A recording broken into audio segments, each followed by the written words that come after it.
श्री शब्द का अर्थ भी हम समझेंगे, लेकिन इतना समझ लें इसमें आने वाले जो दिनों में हम इस पर चिंतन मनन करेंगे, तीन बातें आएगी जो भारतीय अध्यात्म विश्व की नींव है: तंत्र, मंत्र और यंत्र। तंत्र शब्द पिछले 200-300 वर्षों में इतना अपमानित हो गया, इतना अधपतित हो गया कि तंत्र शब्द बोलो तो लोग कहते हैं तांत्रिक है, वो तो कोई काला जादू करने वाला है, काले कपड़े पहनने वाला है। आवश्यक नहीं है ये। तंत्र शब्द का अर्थ होता है टेक्निक। इसका गलत इस्तेमाल करने वाले लोग आए, गलत हेतु के लिए करने वाले लोग आए, लेकिन इसका अर्थ यह नहीं होता कि वो शास्त्र गलत है। तंत्र का अर्थ है टेक्निक, सिस्टम। जो वस्तु जिस तरह से होनी चाहिए वो वस्तु उस तरह से यदि की जाए तो उसका परिणाम आता है। जैसे तंत्र विज्ञान, टेक्नोलॉजी। टेक्नोलॉजी बोलोगे तो लोग खुश हो जाते हैं, लेकिन तंत्र विज्ञान बोलोगे तो लोग कहेंगे कुछ अलग होगा। तंत्र और कुछ नहीं है, टेक्नोलॉजी है। मंत्र, उच्चार जो करते हैं शब्दों का सही परिपाटी में। इसलिए मैंने आग्रह रखा है कि, और सुन सुन के जब मैं लोगों को बोलते हैं अरे श्री सूक्तम तो कंठस्थ है, 16 ही तो मंत्र है और क्या है, और 11 मंत्र फलश्रुति के हैं, कंठस्थ है, और हर एक मंत्र में एक एक गलती आती है। इसलिए आग्रह रखता हूं कि हमारे शिविर के दौरान यदि आपको कंठस्थ भी हो, पुस्तक हाथ में रखना और ध्यान से सुनना।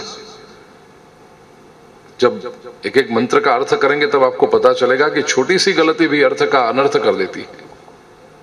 अकारांत हो और न बोलो, शुरुआत अकार से हो न बोलो,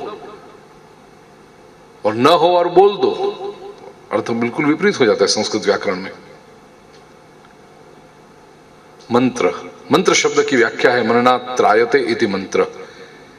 मनन करने से रक्षा हो उसे कहते हैं मंत्र। जिसका निरंतर आप मनन करते रहो तो आपकी रक्षा होगी, आपको संभालेगा वो। तंत्र, मंत्र और यंत्र। यंत्र का सीधा साधा अर्थ है मशीन। मशीन क्या करता है? साइंटिफिकली देखो तो मशीन इसलिए है कि मनुष्य की अपनी मेहनत कम हो जाए, कम पुरुषार्थ में अधिक लाभ पा सको, उसे कहते हैं यंत्र। अब दूर दूर से आए, कोई बंबई से आए, कोई अहमदाबाद से आए, कोई दिल्ली से आए, कोई कहां से आए, कोई कहीं से आए। चलकर आते तो कितने दिन लगते, लेकिन गाड़ी में बैठकर आए, मोटर में बैठकर आए, प्लेन में आए, ट्रेन में आए, यंत्र का इस्तेमाल किया तो आपकी जर्नी सरल हो गई। कम मेहनत में आपने अधिक फल पा लिया। हम जो यंत्र करते हैं इसीलिए तो ये आपके सामने जो है वो यंत्र है, श्री यंत्र।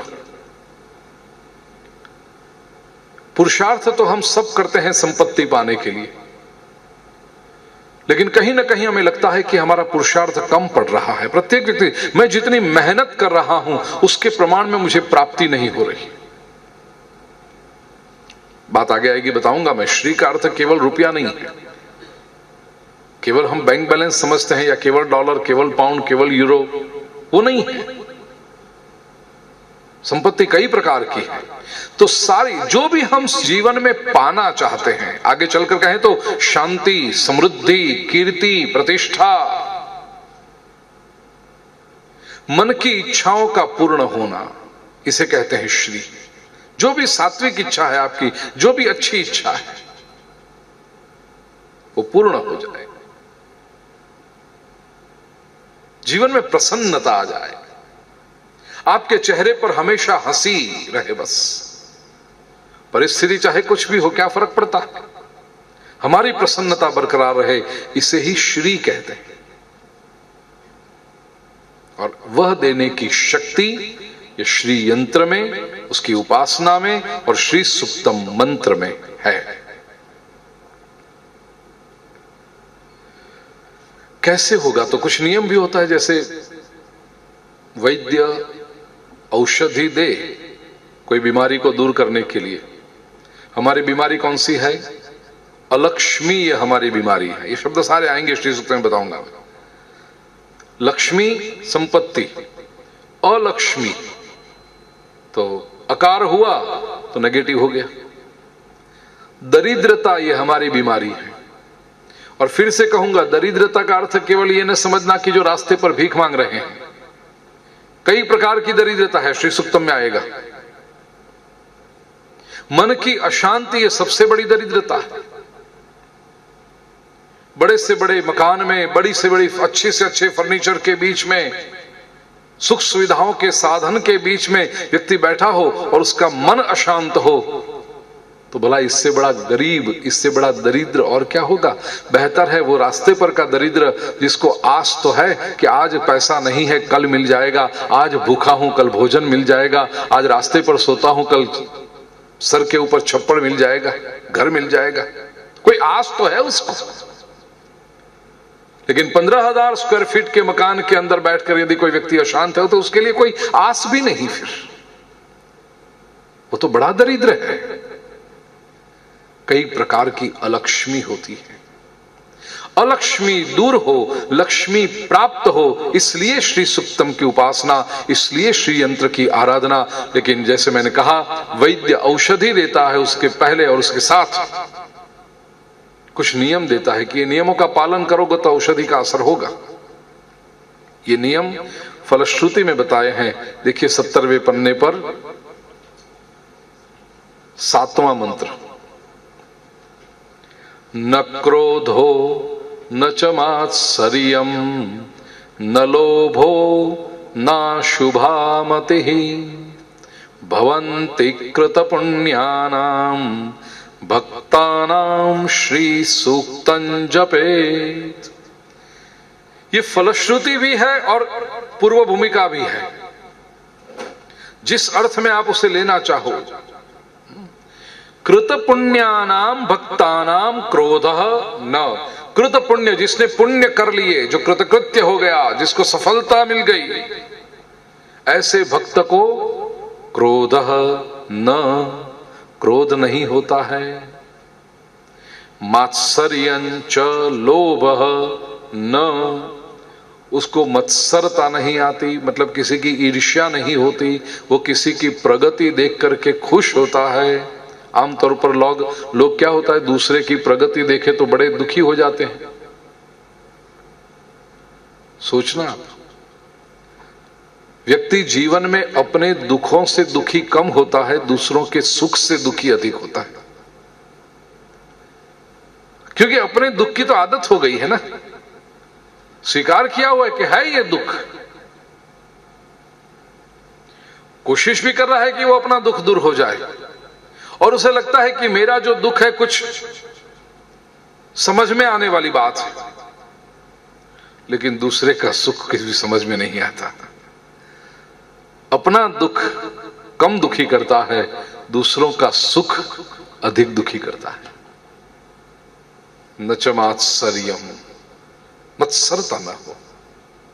मत्सर शब्द की व्याख्या भी शास्त्रकारों ने बड़ी सुंदर की। मत अग्रे सरति इति मत्सर, मुझसे आगे जा रहे हो, सहन नहीं होगा मुझसे। पीछे रहो तो अच्छा है, क्योंकि तुम मेरे ईगो को, मेरे अहंकार को बढ़ावा दे रहे हो। तुमसे आगे हूं मैं। ज्यादा से ज्यादा साथ में रहो तो मुझे थोड़ी सुकून मिलेगा कि तुम साथ में चल रहे हो, लेकिन एक कदम भी मुझसे आगे चले तो फिर सहन नहीं होगा, तभी ईर्ष्या आ जाएगी। मत अग्रे सरति इति मत्सर। जीवन में यदि श्री का आशीर्वाद पाना हो, अब मैं केवल श्री शब्द, केवल संपत्ति नहीं कहता हूं, श्री मतलब सर्वतोमुखी, सर्वांगी, ऑल इंक्लूसिव पानी हो, तो क्रोध को दूर करना, मात्सर्य को दूर करना। क्योंकि क्रोध से भी, वही दृष्टांत फिर से कहूं, बड़े से बड़े बंगले में एयर कंडीशन बेडरूम में डनलॉप की गद्दी पर बैठे हैं, 2 नौकर पंखा डाल रहे हैं, एक और नौकर स्वादिष्ट भोजन की डिश लेकर खड़ा है, और क्या चाहिए व्यक्ति को, बोलो।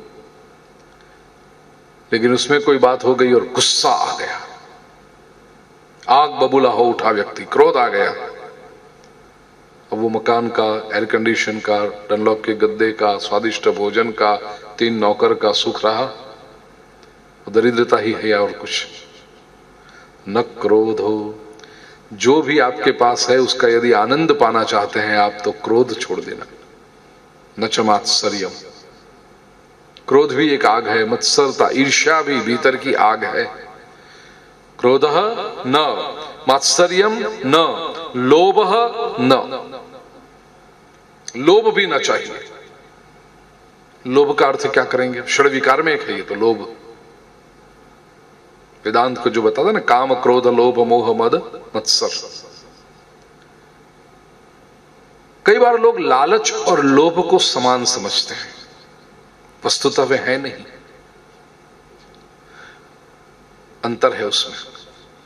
लालच क्या है? दूसरे की वस्तु मुझे मिल जाए, या आकांक्षा को लालच कहते हैं।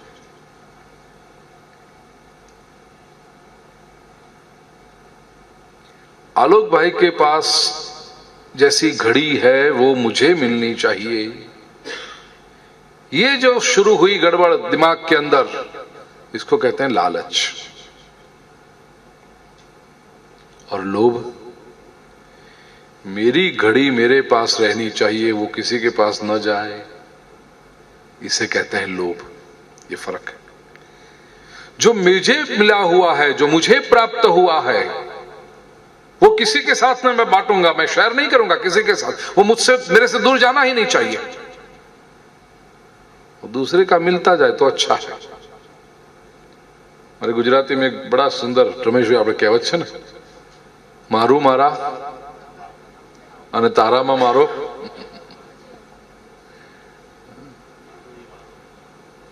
मारू ये मारू, मेरा जो है वो तो मेरे पिताजी का है, वो तो थोड़े दूंगा मैं, ये लोभ। और तुझ में मेरा हिस्सा, ये लालच। फर्क है दोनों। लक्ष्मी जिसको पानी है, श्री का आनंद जिसे लेना है, श्री के आशीर्वाद जिसे चाहिए, वो लोभ भी न रखे।